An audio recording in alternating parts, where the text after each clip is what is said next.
एव सवितरदुरितानि परासु यद्भद्रं तन्नयासु ओम शांति शांति शांति। कल्याणानां निधानं कलिमलमथनं पावनं पावनानां पाथेयं जन्ममुक्षो सपदि परपदप्राप्तये प्रस्थितस्य विश्रामस्थानमेकं कविवरवचसां जीवनं सज्जनानां बीजं धर्मद्रुमस्य प्रभवतु भवतां भूतैराम्नां यस्यांगे च विभाति भूधरसुता देवापगा मस्तके भाले बालविधुर्गले च गरलं यस्योरसव्यालराट् सोऽयं भूतिविभूषणः सुरवरः सर्वाधिपः सर्वदा सर्वः सर्वगतः शिवः शशिनिभः श्रीशङ्करः पातु मां मूकं करोति वाचालं पङ्गुं लङ्घयते गिरिं यत्कृपातमहं वन्दे परमानन्दमाधवं वसुदेवसुतं देवं कंसचाणूरमर्दनं देवकी परमानन्दं कृष्णं वन्दे जगद्गुरुं।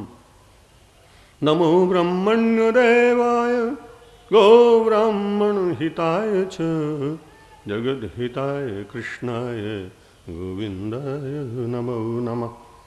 नारायणं नमस्कृत्य नरं चैव नरोत्तमं देवीं सरस्वतीं व्यासं ततो जयमुदीरयेत्।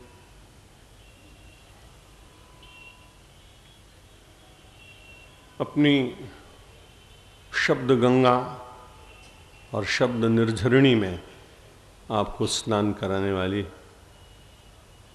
विदुषी प्रज्ञा भारती जी, तरुण तपस्वी, समाजसेवी, वनवासी क्षेत्र में निरंतर सेवा की ज्योति जलाने वाले स्वामी अखिलेश्वरानंद जी महाराज, स्वामी अविनाशी जी महाराज, उड़ीसा से आए हुए स्वामी जी महाराज, समन्वय समिति के ज्ञानामृत समारोह के सभी अधिकारीगण, समय आज अधिक हुआ है से बहुत सारे नाम लेने थे और उन सब महानुभावों को हृदय से स्मरण करते हुए और आप सबके बीच में अपनी बात रखने का प्रयत्न कर रहा हूं।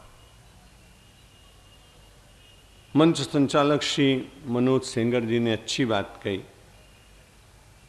कि मैं आपको सिंधु के तट पर ले चल रहा हूं, सिंधु में अवगाहन कराने की चेष्टा करूंगा, क्यों दायित्व तो मुझे दिया इन लोगों ने। अखिलेश्वरन जी ने भी ऐसा ही कहा। वो आपको स्नान करा रहे थे। आजकल लोगों को टब बाथ बहुत अच्छा लगता है और उसको लेने के बाद में मैंने देखा इंग्लैंड में लोग शावर लेते हैं।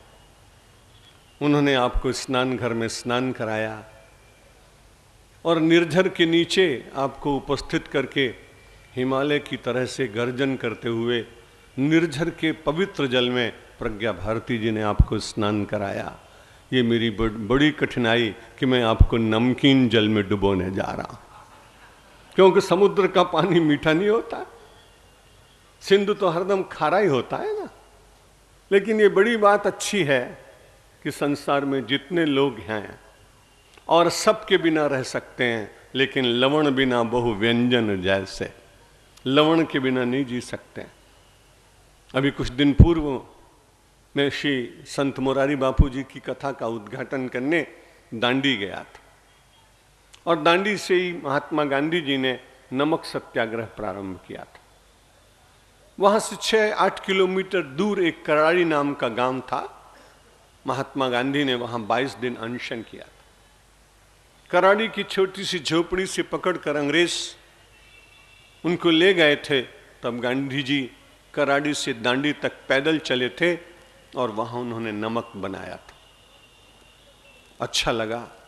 उस समारोह में जब मैं गया तो मैंने सबसे यही कहा कि भाई सिंधु की महिमा इसलिए है कि वो खारा है। खारा होने पर भी, लवण युक्त होने पर भी उसकी अपनी महिमा है, क्योंकि वह अगाध है, अपार है, अनंत है। उसकी उत्ताल तरंगों को देखकर व्यक्ति के मन में एक उत्साह जागता है कि हमारे जीवन में जीवन को प्राप्त करने के बाद नैराश्य नहीं आना चाहिए। सतत परिश्रम का संदेश देने वाला भले लवण युक्त होगा, लेकिन उसके भीतर उसकी पीड़ा झलकती है। संभवतः अपने प्रवचन में निश्चित रूप से कभी कहा होगा, स्मरण नहीं आता, मुझे समुद्र का दर्शन बहुत प्रिय लगता है। इसलिए लगता है कि समुद्र के मन में जितनी वेदना, जितनी पीड़ा परिहार करने की इच्छा, उतना और कहीं दिखाई नहीं पड़ती।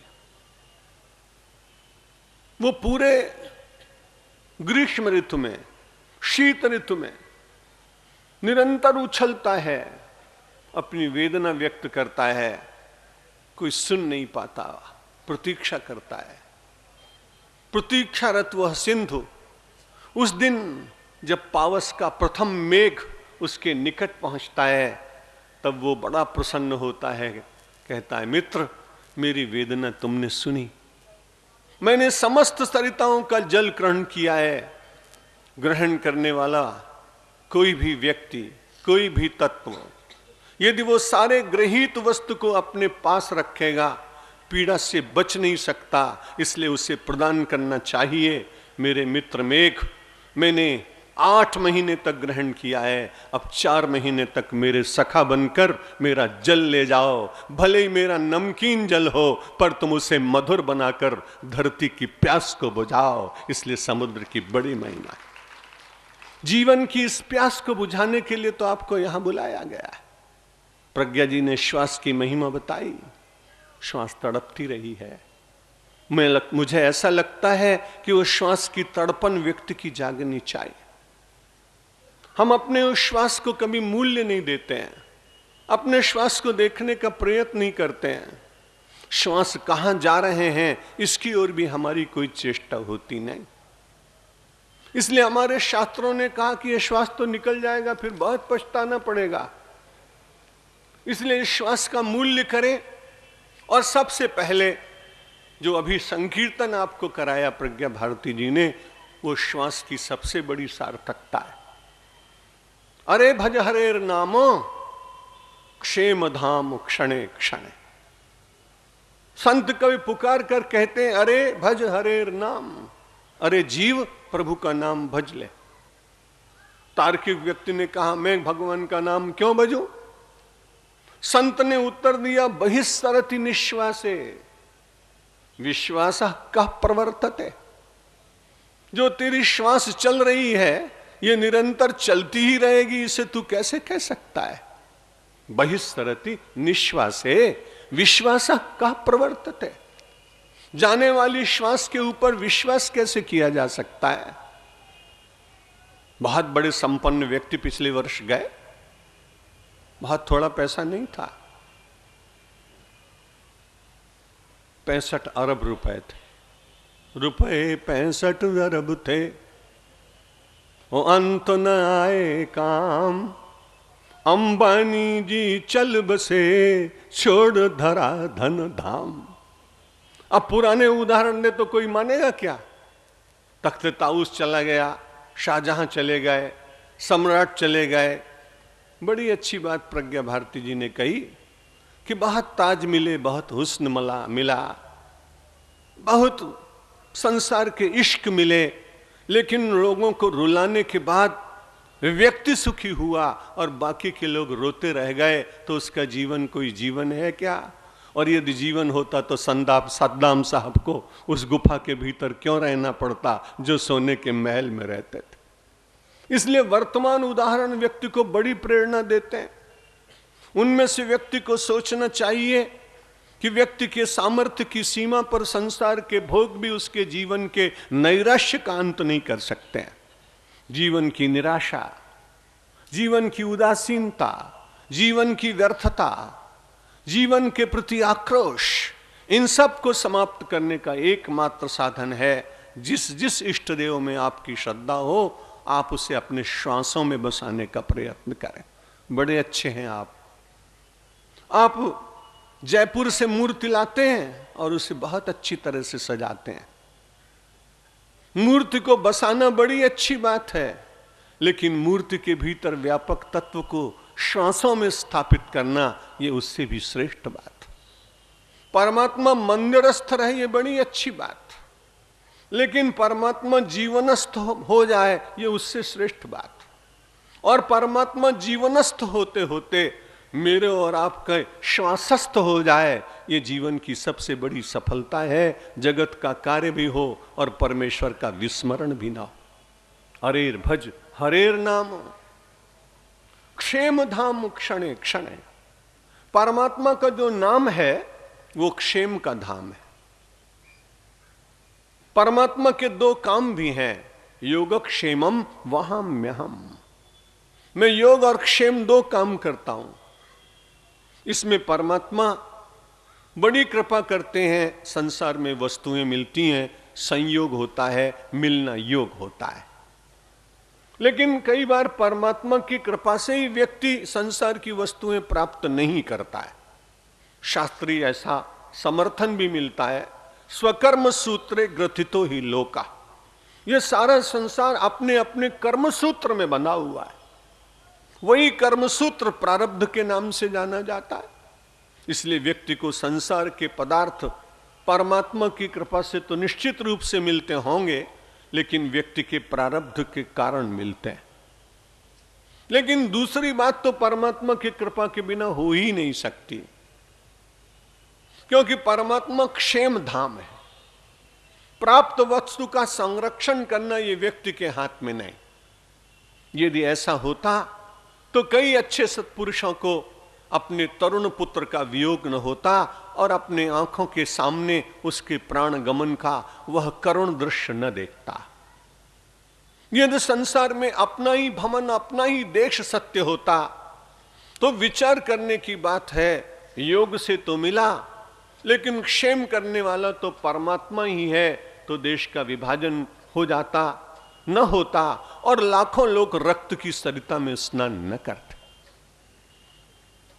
नाना प्रकार के युद्ध न होते। इसलिए यदि संसार में क्षेम की इच्छा हो, कल्याण की इच्छा हो, संरक्षण की इच्छा हो, तो मुझे ऐसा लगता है कि मेरे शास्त्र, संत और ऋषि बार बार पुकार कर कह रहे हैं, हरेर भज हरेर नाम। परमात्मा के पवित्र नाम का स्मरण करिए। क्षेम धाम क्षणे क्षणे, एक एक क्षण में वो क्षेम प्रदान कर रहे हैं। हम और आप बड़े भाग्यशाली कि हमें परमात्मा के ऊपर अधिक विश्वास है। इस देश के करोड़ों सामान्य लोगों को परमात्मा पर अधिक विश्वास है, क्योंकि वो अपनी सिक्योरिटी की चिंता नहीं करते हैं। इस देश में सबसे ज्यादा भयभीत या तो प्रधानमंत्री जी हैं, या मुख्यमंत्री जी हैं, या उपराष्ट्रपति जी हैं, या राष्ट्रपति जी हैं, क्योंकि वो 50 गाड़ियों के बिना चल नहीं सकते। उनका क्षेम करने वाला भगवान है तो जरूर, लेकिन संभवतः इस प्रजातांत्रिक व्यवस्था ने उस आस्तिकता को तोड़ने का प्रयत्न किया। अच्छा होगा, अंग्रेजों की प्रथा रही होगी। आप समाज के बीच में अपने को विशिष्ट व्यक्ति, लोगों को तंग करके सड़कें बंद कराकर अपने वैशिष्ट्य को स्थापित करने का प्रयत्न कर रहे होंगे, लेकिन ये पता नहीं चलता है कि वैशिष्ट्य कब टूट जाता है। इधर से उधर मेढक की भांति जब लोग उछलकर दल बदल कर कहीं और चले जाते हैं, उसी दिन रात्रि में आपकी विशिष्टता समाप्त हो जाती है, और तब आपका क्षेम अपने आप करने लगते हैं। उससे पूर्व आपकी राज्य व्यवस्था करती। प्रजातंत्र के साथ ऐसा उपहास संसार के किसी देश में देखा नहीं जाता। मैं उसकी आलोचना नहीं करूंगा। कभी कभी राजनीतिक चिंतन पर प्रहार करने का स्वाभाविक मेरा क्रांतिकारी मन मुझे विवश कर देता है, लेकिन मैं निवेदन ये कर रहा था कि हम लोग सामान्य लोग हैं, हमें किसी की आलोचना से और किसी को कुछ देखने सुनने की जरूरत नहीं।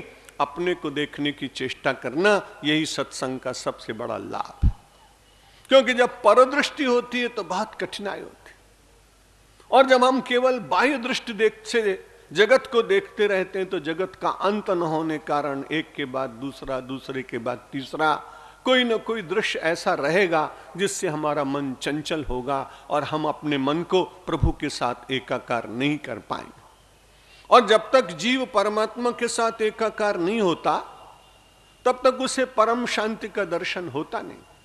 अभी मीन का उदाहरण स्वामी अखिलेश्वरानंद जी ने दिया था। वो उलट गई थी और जल में रहते हुए भी उसको प्यास लग रही थी।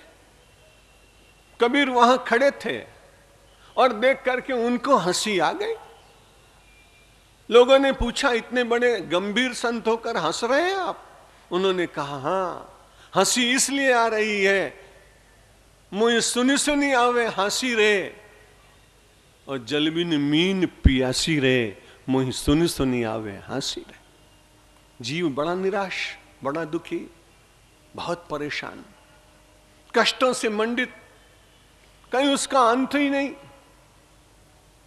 मेरे जैसे थोड़े से परमात्मा की मस्ती में रहने वाले साधु बड़े आनंद के साथ रह लेते हैं, रोग में भी, संसार के पदार्थों में भी, सम्मान में भी, असम्मान में भी, क्योंकि एक दृष्टि बनाने का प्रयत्न किया, उसमें थोड़ी सी सफलता मिली कि जो कुछ भी घटित हो रहा है उसके पीछे परमात्मा की करुणा है। कल मैंने आपको बताया था भगवान शंकर का कर्पूर गौरम, बात अधूरी रह गई थी। मैंने आपसे निवेदन किया था कि परिष्कृति भी होनी चाहिए और कृति भी होनी चाहिए।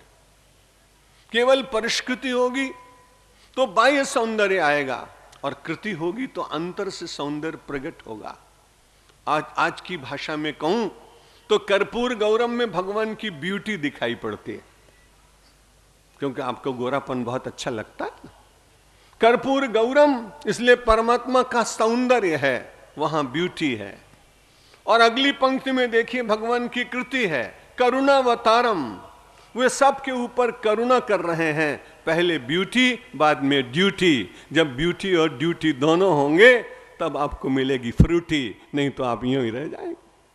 इसलिए मनुष्य को अपने जीवन में श्रेष्ठ फल प्राप्त करने के लिए बिना इच्छा के सौंदर्य मिले, क्योंकि हम सब लोग अपनी संस्कृति में सत्यम शिवम सुंदरम की उपासना करते हैं। शिवम चाहिए, सौंदर्य चाहिए, सत्य चाहिए, और सत्य जहां जहां है वो निश्चित रूप से व्यक्ति को प्रभावित करता है। एक बार गायत्री परिवार के बड़े समारोह में मैंने निवेदन किया था कि असत्य कभी स्वयं चलता नहीं। जो लोग कहते हैं कि असत्य चल रहा है वो बहुत भूल रहे हैं। असत्य जब भी चलता है तो सत्य की गाड़ी पर बैठकर चलता है। अगर लोगों को ये मालूम पड़ जाए पहले से ही कि ये असत्य है तो उसे स्वीकार नहीं करेंगे। असत्य को छद्मवेश में अपने को सत्य सिद्ध कराने का प्रयत्न करना पड़ता है, तब सत्य कहता है कोई बात नहीं, छद्मवेश में ही सही, तुम मेरे सहारे से ही तो अपने असत्य को चला रहे हो। जिस दिन प्रकट हो जाएगा उस दिन बड़ी पीड़ा होगी। अरे भज हरेर नामो क्षेम धाम क्षणे क्षणे बहिस्सरति निश्वासे विश्वासा का प्रवर्तत है। यह निश्वास अपना कब रुक जाएगा, अवरुद्ध हो जाएगा, इसे कोई जानता नहीं। इसलिए हम सब लोगों के जीवन में वो प्यास जगनी चाहिए जो प्रज्ञा भारती जी की कविता में अभी आपने श्रवण की। जब आप बहुत प्यासे होते हैं तभी तो आपको कोई जल दे दे तो आपको बहुत अच्छा लगता है। उसके प्रति कृतज्ञता के कारण आपके नेत्र अपने आप झुक झुक जाते हैं। जो अतिया तप व्याकुल होई कि तरु छाया सुख जानहि सोई। उस छाया के सुख का वही व्यक्ति अनुभव कर सकता है जो संतप्त हुआ। इसलिए जब कभी आपके ऊपर प्रतिकूलता के संताप आए आप बहुत चिंतित मन होइए। जब संतप्त होंगे तो अपनी संतप्त अवस्था को शीतलता में परिणत करने के लिए आप किसी ऐसी छाया में बैठेंगे जिसकी छाया कभी समाप्त नहीं होती। पितृ छाया समाप्त हो जाती है मातृ छाया समाप्त हो जाती है। भूकंप आ जाए तो गृह छाया समाप्त हो जाती है। पर मेरे भाई बहन, कभी विचार करना, परमात्मा की कृपा की छाया कभी समाप्त नहीं होती। जिस छाया का कभी अंत ही नहीं होता, उस छाया के नीचे रहने का अभ्यास करना, यही अध्यात्म, यही जीवन का दर्शन है। इसी से मानव को परम शांति प्राप्त होती है। आप और हम संसार में केवल शांति प्राप्त करने के लिए आए, और वो शांति मिलती है। श्रीमद् भगवत गीता बार बार संदेश देती है, वो शांति व्यक्ति को मिल जाती है।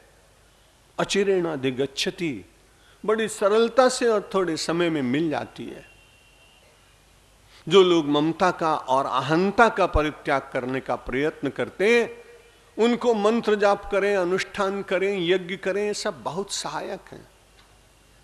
लेकिन जो लोग अपने जीवन में ममता और अहंकार का परित्याग करने का प्रयत्न करते हैं, उनको शांति मिलती है, और वे शाश्वत शांति के अधिकारी।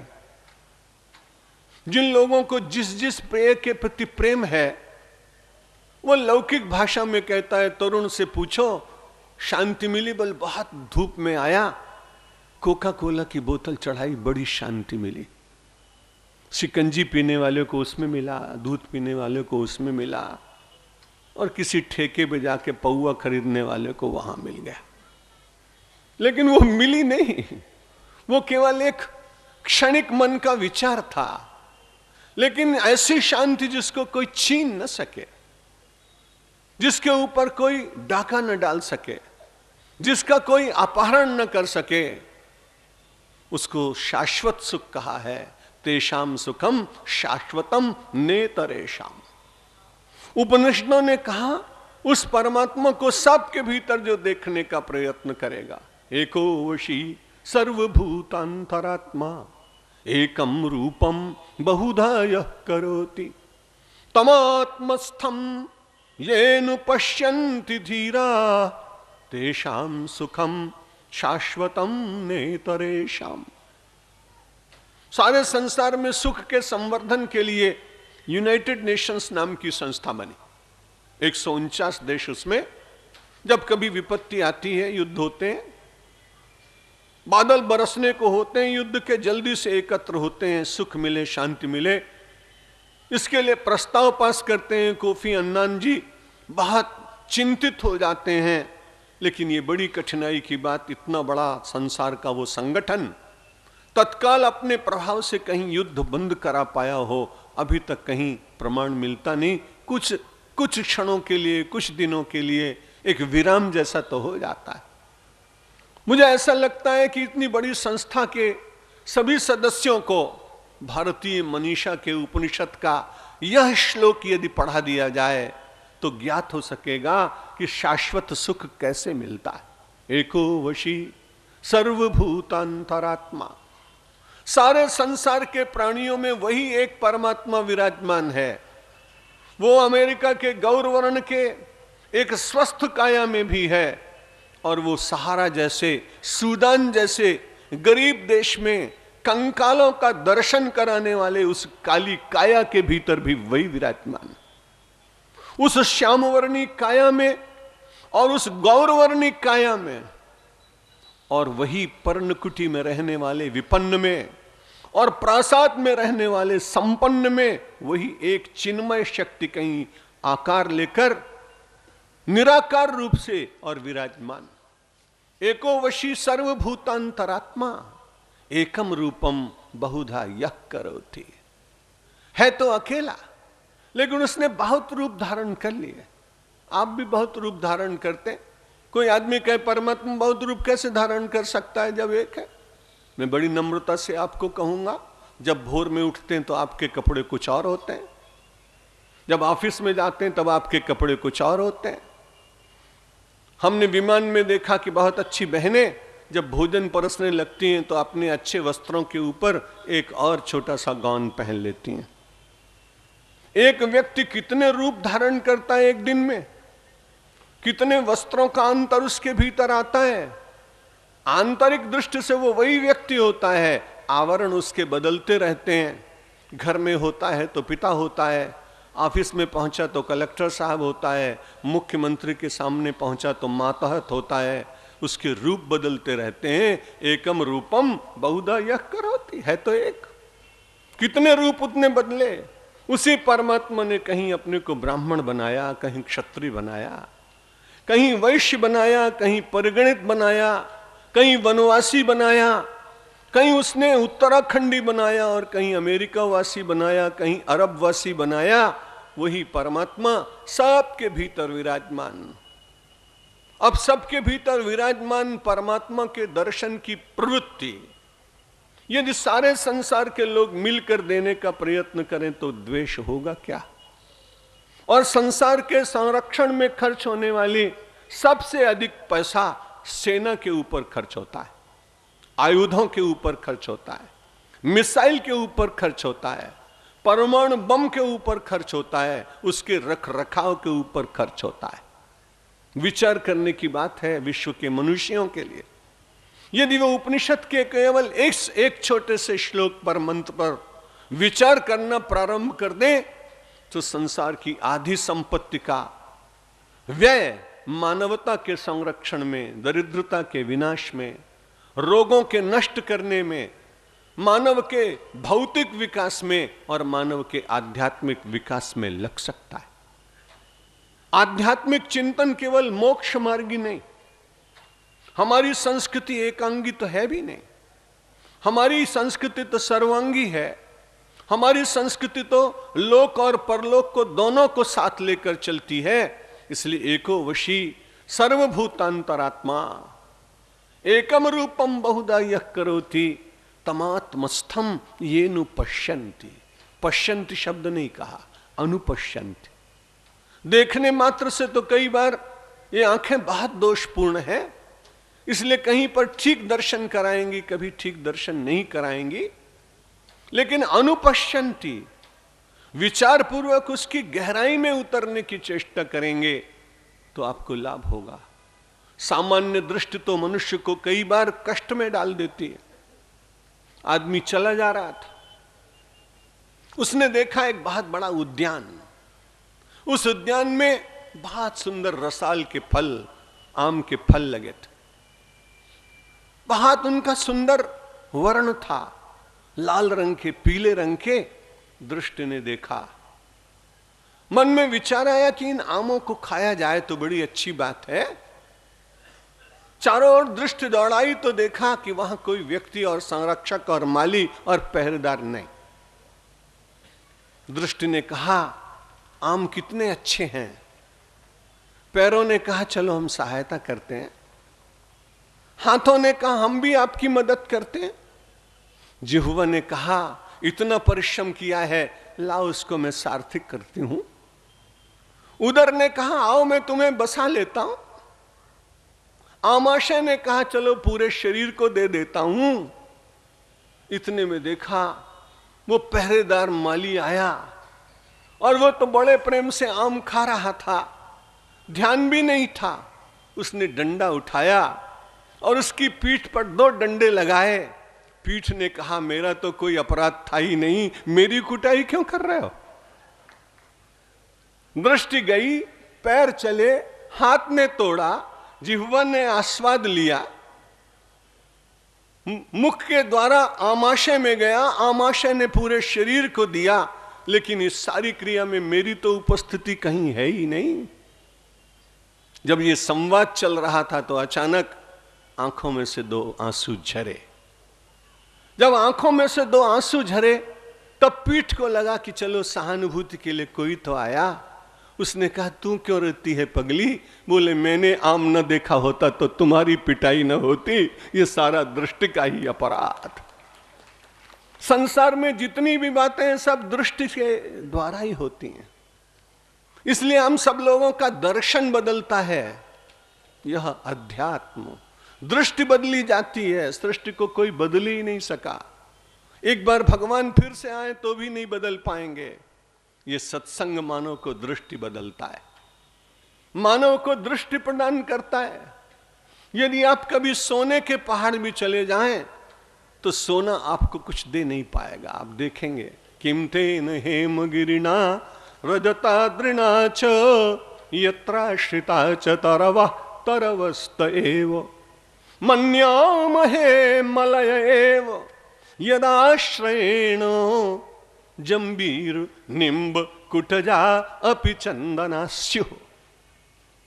एक व्यक्ति चला गया और चले जाने के बाद उस सोने के पर्वत पर चढ़ गया। स्वर्ण कितना मूल्यवान है आप जानते हैं? स्वर्ण बाहर निकालने पर भी उसकी चेष्टा सफल नहीं हुई, क्योंकि उसको डर लग रहा था कि कोई देखेगा, दंडित करेगा, इसलिए वहां से उतर आए। स्वर्ण का वह पर्वत उसे कुछ न दे सका। किमतेन हेम गिरिणा रजताद्रिणा च। बड़ा लोभ था। मन में विचार किया, चलो सोने के पहाड़ से कुछ नहीं मिला, चलो चांदी के पहाड़ पे चले। और चांदी के पहाड़ पे चढ़ गया, लेकिन चांदी की सिल्ली भी वो न ले पाया, क्योंकि पहरेदार बड़े सजग थे। किमतेन हेम गिरिणा रजताद्रिणा च। उस समुद्र से, उस स्वर्ण के और उससे क्या कर सकते हैं? क्यों? जिसका आश्रय प्राप्त करके मनुष्य रिक्त का रिक्त रह जाता है। किमतेन हेम गिरिणा रजताद्रिणा च यत्राश्रिता च तरवः तरवस्त एव। उसकी निराशा को देखकर हेम पर्वत उसकी आशा पूर्ण न कर सका, रजत पर्वत उसकी आशा पूर्ण न कर सका। तब मलय पर्वत ने कहा, मेरे पास आ जा। तब मलय पर्वत ने अपने पास बुलाया। मलय चंदन को कहते हैं। चंदन के पास जब वो चला गया तो उसके बाद उसने कहा, घूमो मेरे उद्यान में, मेरे वन में घूमो। जंगल में घूमने की बात नहीं भाई, कल बता दिया था। जंगल में घूमने वाले को लोग कहते हैं बड़ा जंगली है, कोई अच्छा उसका विशेषण नहीं माना जाता। लेकिन वन में रह के आओ तो कहते हैं वानप्रस्थी है। अपने सुखों का परित्याग किया समाज की सेवा करने के लिए। वन की ओर प्रस्थान करने वाले के प्रति आज भी श्रद्धा जागती है, क्योंकि उसमें स्वार्थ टूटा हुआ उसका दिखाई पड़ता है। समाज के प्रति प्रेम प्रकट करने का भाव उसके भीतर उद्भूत दिखाई पड़ता है। जब मलयाचल ने अपनी ओर बुलाया तब उसने देखा, अरे ये मलयाचल तो बड़ा अच्छा है, मेरे वस्त्र सुगंधित हो रहे हैं, मेरे हाथ सुगंधित हो रहे हैं, मेरे श्वास में सुगंध आ रही है। तब तो और बड़ा प्रसन्न हुआ कि उसी चंदन के बगल में लगा हुआ एक नीम का पेड़ था, उसी के बगल में एक कंकोल का वृक्ष था, उसी के बगल में एक कुटज का वृक्ष था। और गांव के बेचारे साधारण और अज्ञानी लोग, जिनको चंदन और कुटज का अंतर नहीं मालूम था, वे कुटज के काठ को ही लेके जा रहे थे और बाजार में बिक रहा था, क्योंकि मलय ने अपनी सुगंध उसको दे दी थी। आप और हम भले ही कुटज और निम्ब ही क्यों ना हो, चिंता न करिए, सत्संग के मलयाचल पर आते आते आपके जीवन में सुगंध बढ़ जाएगी। और जब आप सुगंधित हो जाएंगे तो आपसे रहा नहीं जाएगा। फिर आप बोल उठेंगे, अब सौंप दिया इस जीवन का सब भार तुम्हारे हाथों में, सब भार तुम्हारे हाथों में है, जीत तुम्हारे हाथों में और हार तुम्हारे हाथों में और हार तुम्हारे हाथों में। मेरा निश्चय बस एक यही, एक बार तुम्हें पा जाऊं मैं, एक बार तुम्हें पा जाऊं मैं। अर्पण कर दूं दुनिया भर का सब प्यार तुम्हारे हाथों में, सब प्यार तुम्हारे हाथों में। जो जग में रहूं तो ऐसे रहूं, जो जल में कमल का फूल रहे, जो जल में कमल का फूल रहे।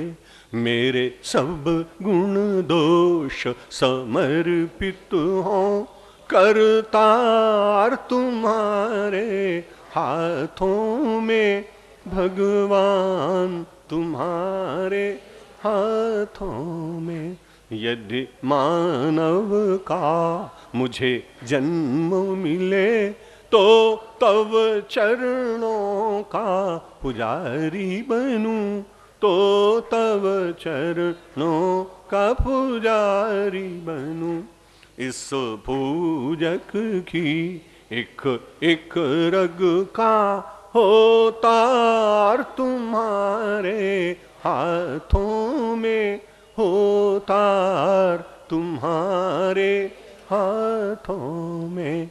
जब जब संसार का कैदी बनूं, निष्काम भाव से कर्म करूं, निष्काम भाव से कर्म करूं। फिर अंत समय में प्राण तजूं, निराकार तुम्हारे हाथों में, साकार तुम्हारे हाथों में। मुझ में तुझ में बस भेद यही, मैं नर हूँ तुम नारायण हो, मैं नर हूँ तुम नारायण हो। मैं हूँ संसार के हाथों में, संसार तुम्हारे हाथों में, संसार तुम्हारे हाथों में।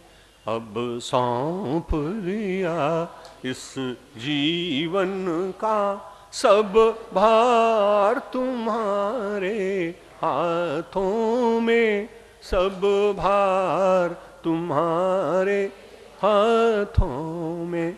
है जीत तुम्हारे हाथों में, और हार तुम्हारे हाथों में, और हार तुम्हारे हाथों में।